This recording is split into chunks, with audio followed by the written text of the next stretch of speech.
Welcome back here to Wake Up Call with Dan Tortora on wakeupcalldt.com, your one-stop sports shop, and on mixlr.com/wakeupcalldt, two places where you can listen in live Monday through Friday from 9 a.m. to 11 a.m. Eastern Time. You're also watching on Facebook Live on facebook.com/livenowdt. This is our special Friday signature Soundbites show here, and in this significant Soundbite signature, however you want to look at it, it's where we spotlight someone every single week that we care a lot about what they have to say, their message, their leadership, whatever it may be. I have the privilege this week of bringing on somebody who I respect in the game of football, but more importantly, I consider a friend and consider someone who lives and stands by their word, which sometimes is hard to come by nowadays. So with that being said, I bring him into the broadcast and welcome him in and thank him for all that he's done, and that is Western Michigan Broncos head coach and former OC and quarterbacks coach of Syracuse, Tim Lester. Tim, how are we doing today? I'm doing great, Dan. How you doing, man? I'm doing well, and I know that, obviously most recently you had a trip here to Syracuse. There's been this nice series set up between Western Michigan and Syracuse, and I know that it was kind of a barn burner last year at your place. This time around, between the two teams, 85 points scored. Just what you can say about these two matchups you've had with Dino Babers' team here at Syracuse and also at your place. It's been, obviously it's great for us. To play an ACC team that has, a lot of speed, really physical team, to get us ready for our conference play. We start conference play this weekend, and, to be able to play a team like that, to really gauge, where we're at and are we ready to make a run in our league. And they're always, obviously I know a lot of the guys there and a lot of the people there, they're great. It's fun. It was fun to go out there and have some dinosaur barbecue and have a chance to play in the Dome again was a fun weekend. Now, I know you had an opportunity at the beginning of the game to spend some time on the field with Dino and spend some good quality minutes there. Just what you can say about, the conversation and the positivity. It seemed like you guys got to have a nice talk between the two coaches, which is always good to see. Yeah, we've always hit it off. I don't know. I don't know. We met, I don't know when the first time was, but I've always enjoyed the way he coaches his players. And, even I didn't know who the coach was when we got let go there. And I remember telling Eric, hey, this could be the best thing that ever happened to you. It happened to me my freshman year I played. We went 2-9. They brought in new coaches, and, we won 8 or 9 or 10 for the last 3 years of my career. And it ended that way, working out good for him, which was awesome.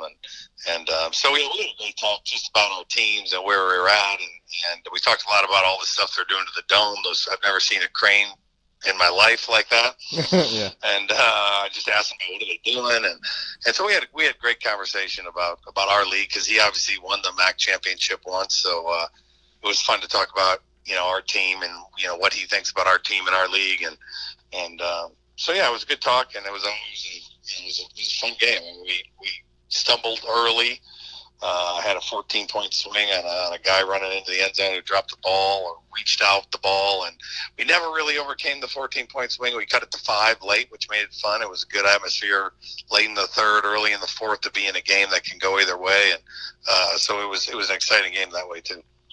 Yeah, and it's kind of interesting how, you and Dino can connect because, like you said, talking about where you guys are inside of the MAC, and he used to be there. So to take a look at that conference, and obviously coaches change and things change, but he knows the feel of the conference. So his positive words toward you kind of, what did those mean, and what are his takeaways, because he had been in that conference and been successful before with Bowling Green, and, just what he has to say about Western Michigan?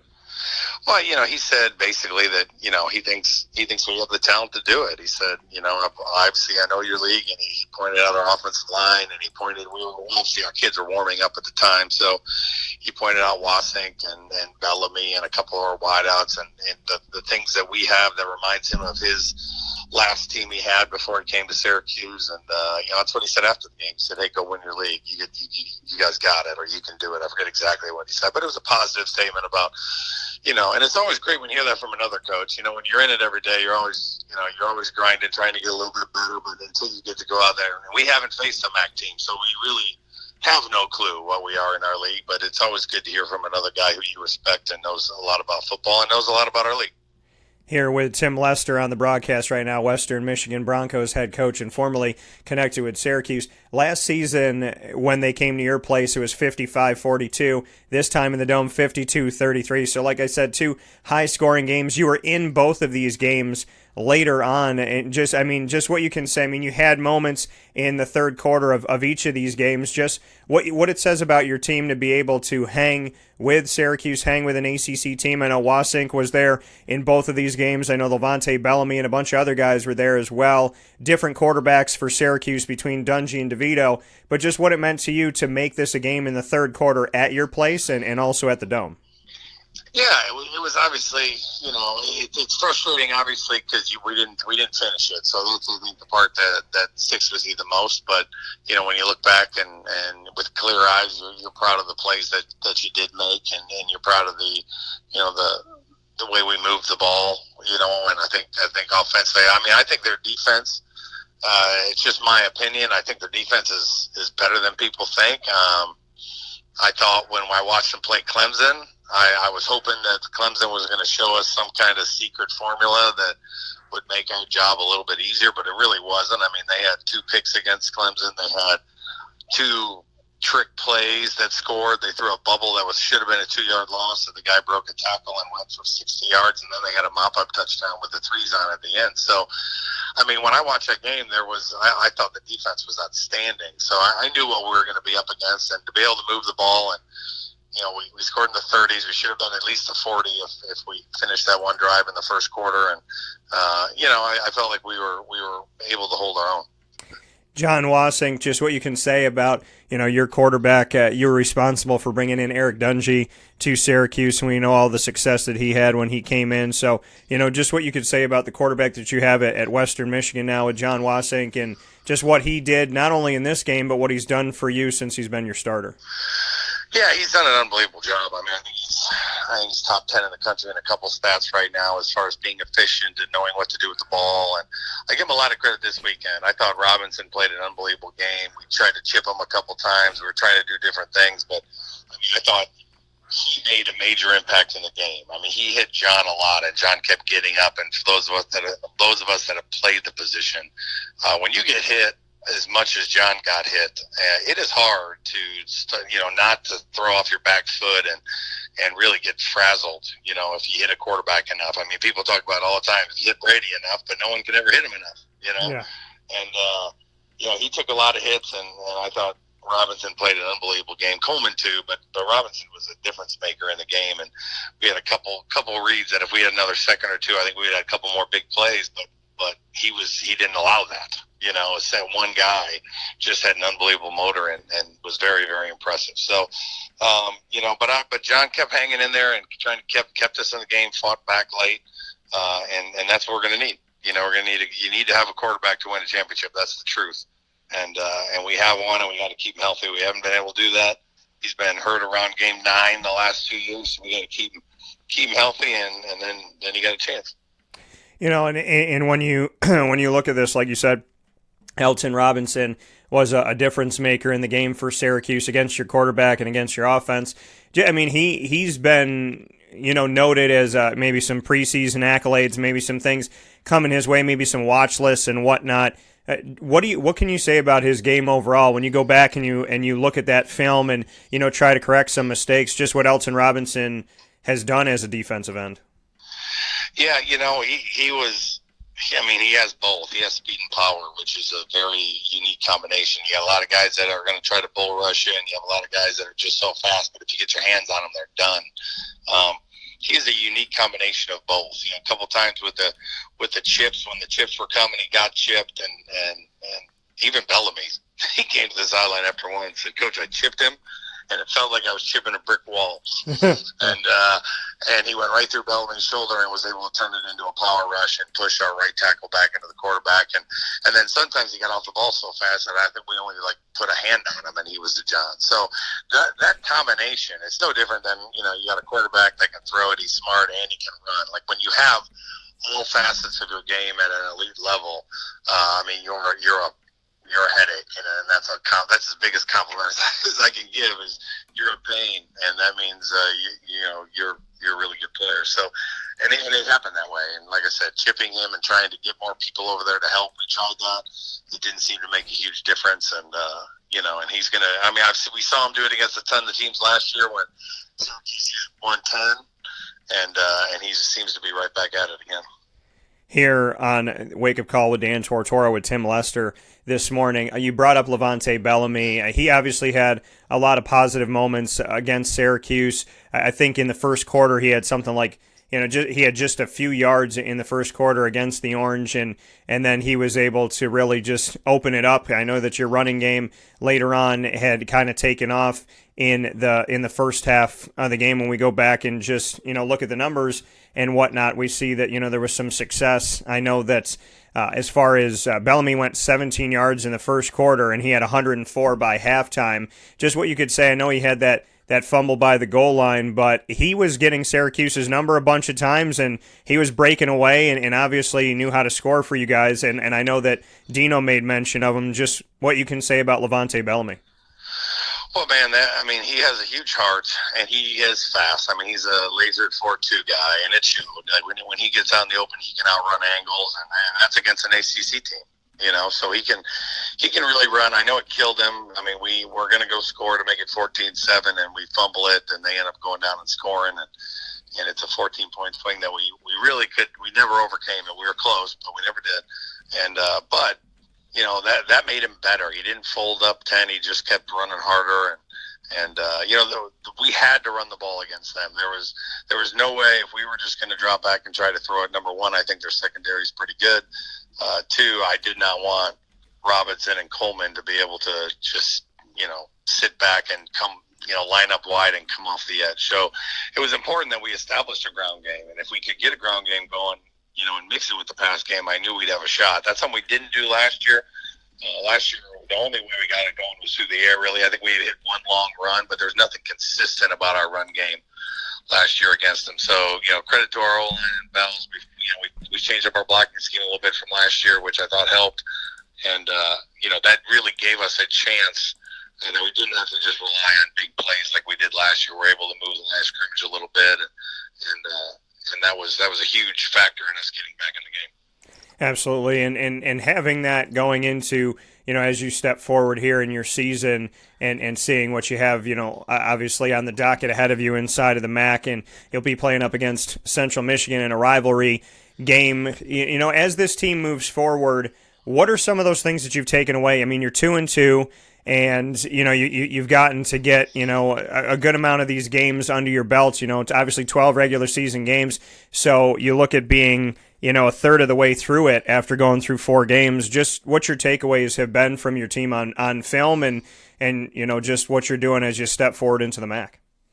Well, obviously, I like where we're at. I mean, we lost D. Eskridge on the, third, fourth play of the game. We threw him a deep. He broke his collarbone on I think he had 3 plays. He caught 2 and had a drop. But he's definitely a difference maker for us. So that's going to hurt us, obviously. But, defensively, we got a new defensive coordinator, and we are, work in progress. We're getting better every single game.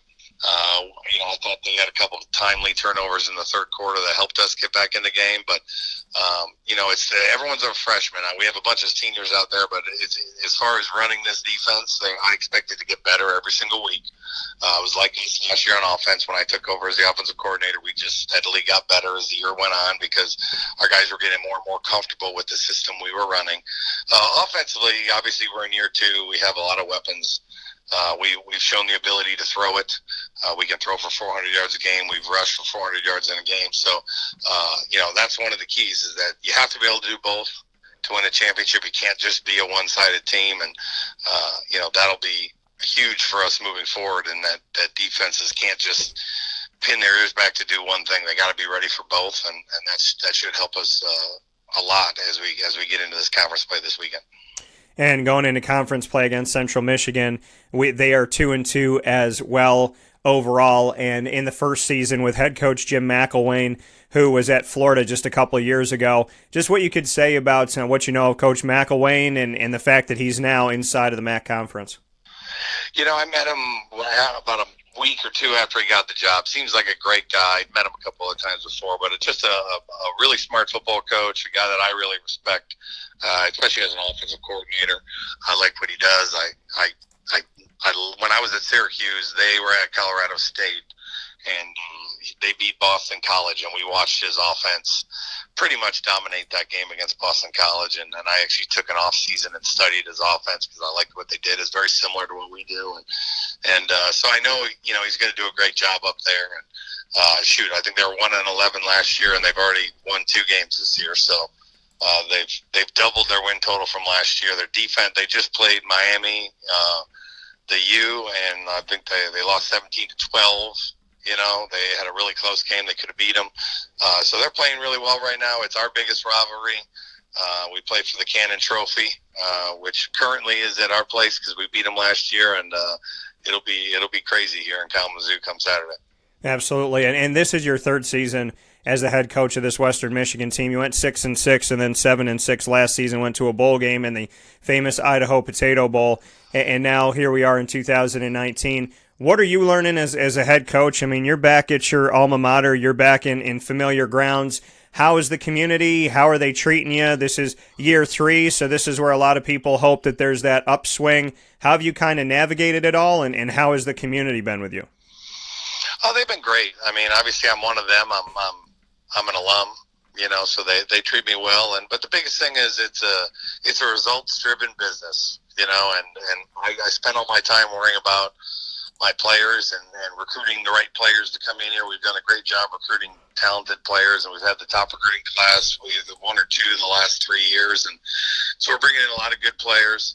We were really young our first 2 years. We're way more of a veteran team this year, which will help us through this stretch of 8 conference games, which will happen over the next 8 weeks. So, obviously this is a big year, but every year is big. I mean, I think you go into every season expecting to win every single game, and sometimes you need more things to go your way to win a game, but it doesn't mean it won't happen.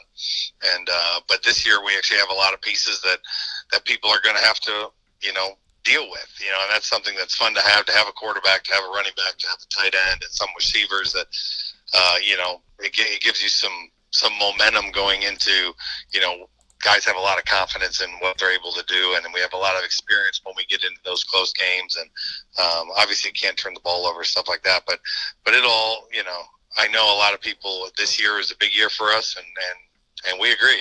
We're ready to go and excited to play this weekend. That coming from Tim Lester, the head coach of the Western Michigan Broncos. In this game that you have against Central Michigan, there's been a lot of drama, a lot of craziness that's gone on, and apparently he's re-enrolled at school there. Any thought that AB will try to sneak onto the field for Central Michigan?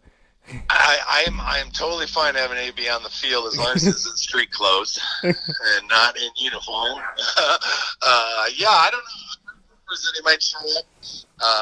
Who knows? It would be. I mean, I don't know. I know he's enrolled as on online classes. I don't think he's in Michigan, but this is a big. If you're a Bronco or if you're a Chippewa, this is a big weekend. So I would not be shocked if maybe he showed up at the game on Saturday. Absolutely, and I do want to show some love here. I did a thing, Project Dungy, last year at the end of the season, and I know that Eric Dungy means a lot to you. His entire family means a lot to you, and everything that he did for the school, and from Tim to Cindy to Matt and Emma and whatnot. I know that they have a lot of respect and a lot of care for you. Not seeing Dungy on the other side of things when you play Syracuse, how surreal, maybe strange was that for you? Because seemingly it felt like he had been there forever because he had to play really from almost day one. So just what was it like to not see him on the other side? It was awesome, to be honest with you. It was awesome. It was awesome to see him, to be honest with you. He came by, and he came into, they have the coaches' locker rooms there, so I got to see him and give him a hug and sit and just kind of see how he's doing and what's happening for him. I mean, this is a really awkward time.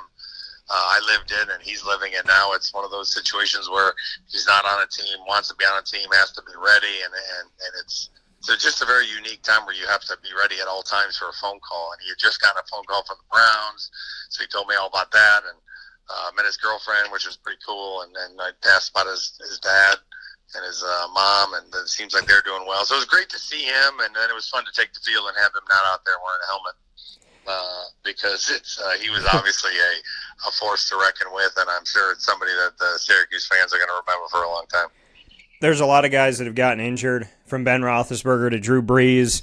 Obviously, with Sam Darnold getting hurt, with Nick Foles getting injured, a lot of guys have gone down early as starting quarterbacks in the NFL. What should the NFL know about Eric Dungey? Why should they put him in there as a number 2 or a number 3 or get him on that roster? What in your mind and what you can say, because you spent so much time with him on and off the field and training him and teaching him and seeing him grow and blossom, as well as the man that he is off the field, just what the NFL should know about Eric Dungey, because I'm kind of a little bit appalled that nobody's given him a shot to be on the roster, so I want to give you the floor for this one. Yeah, I think the biggest thing for NFL teams that they need to realize is that, he's coming from an offense, a spread offense. And I know the good thing, Dino's offense, they're wide open, the running backs calling out the protections, and there's nothing that Eric can't do. And the problem is that there's not time in the NFL. Like, if you don't show up and if you haven't run any of these systems where you got to call out protections and you got to call out the mic, and he'll learn that stuff. I'll be honest with you, I really felt like some team, because I think the smartest team out there is the New Orleans Saints. What they've done with Taysom Hill is, in my opinion, genius. You take a quarterback that you think's a pretty good quarterback and it's going to be a good quarterback. You have a third-string quarterback that's on the roster, that's on your punt team, and he's on your kickoff return team, and yes, he hops in there and runs some Wildcat, and he'll play in the slot every once in a while. But meanwhile, everyone knows that in preseason, and if something happened, he'll go in there and play quarterback. He is a quarterback that they use to keep a third quarterback active because they can do so many things with him, and I'm shocked that more NFL teams haven't gone that route so that they can have more than 3 that are eligible to play in a game. I watched the Jets the other day when Trevor, I forget his name, got hurt, and it was like, if the next guy got hurt, they were done. They were going to have just snapping it to their running back and going to have to run, because a lot of teams don't even have a third guy live for a game. So I think for him, I talked to him about the XFL and the CFL. I just think he needs to continue to get out there and show that he can do it. And get out there in a pro style, get under center, take a snap, take a 7-step drop. It's something that I know he trained for in the off season, but I just know what kind of heart the kid has. And if you give him the time to learn it, he'll learn anything, and he'll do it at a higher level than anyone else. And he just so happens to have the athletic ability that he can help your team in other ways in the meantime. And I was kind of hoping one of the teams would use him in that capacity.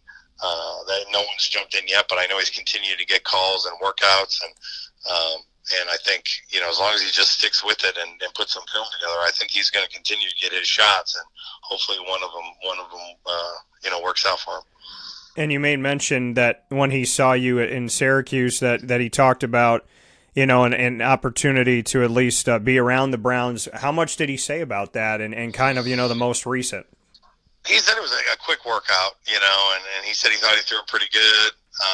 He was supposed to hear back. I don't know if he's heard back. He was supposed to hear back with him within 24 hours. So I'm guessing he didn't, because I think we would have heard. But I know he was waiting on that phone call from them. But he said he did. The weird part is, like, you live in a normal life, and you can't really do anything. They went out. He was telling me a story about he went out with all his buddies, and they were going to go. They were going out to dinner, and they were at some place.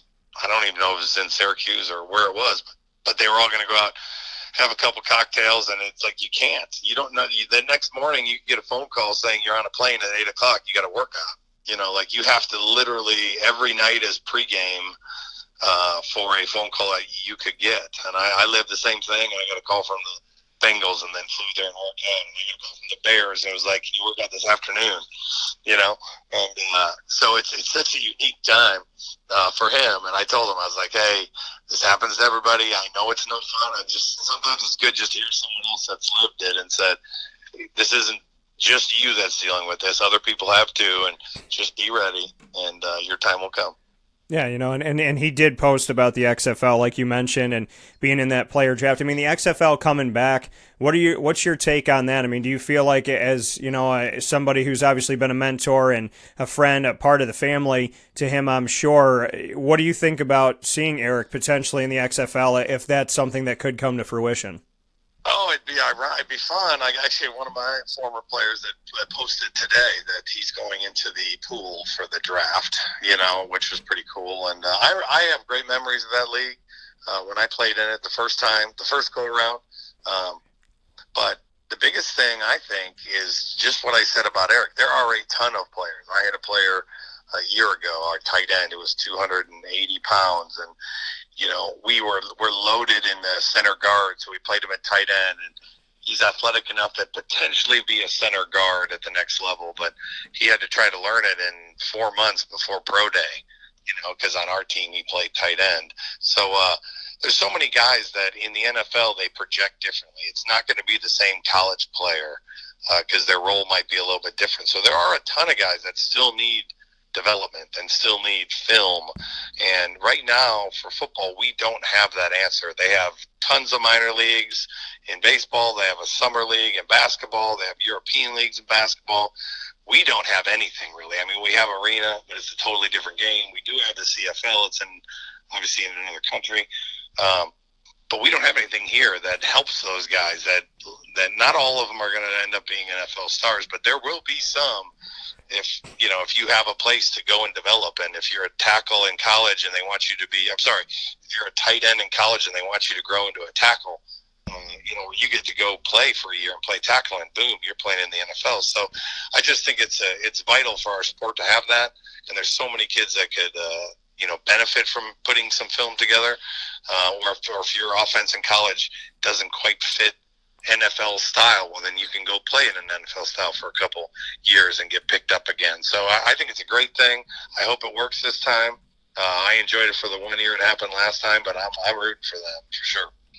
That coming from Tim Lester. And Tim, in closing, final thing here, you got to see Tommy DeVito, the new Syracuse quarterback. A lot of people have criticized him. A lot of fans have, I don't even want to call them fans, a lot of what seem to call themselves human beings have been pretty nasty toward him, pretty negative toward him. I'm sure if you were listening at all, I know it's hard down on the field and you're doing your job, but there was some razzing of him by the hometown people during the game against Western Michigan as well.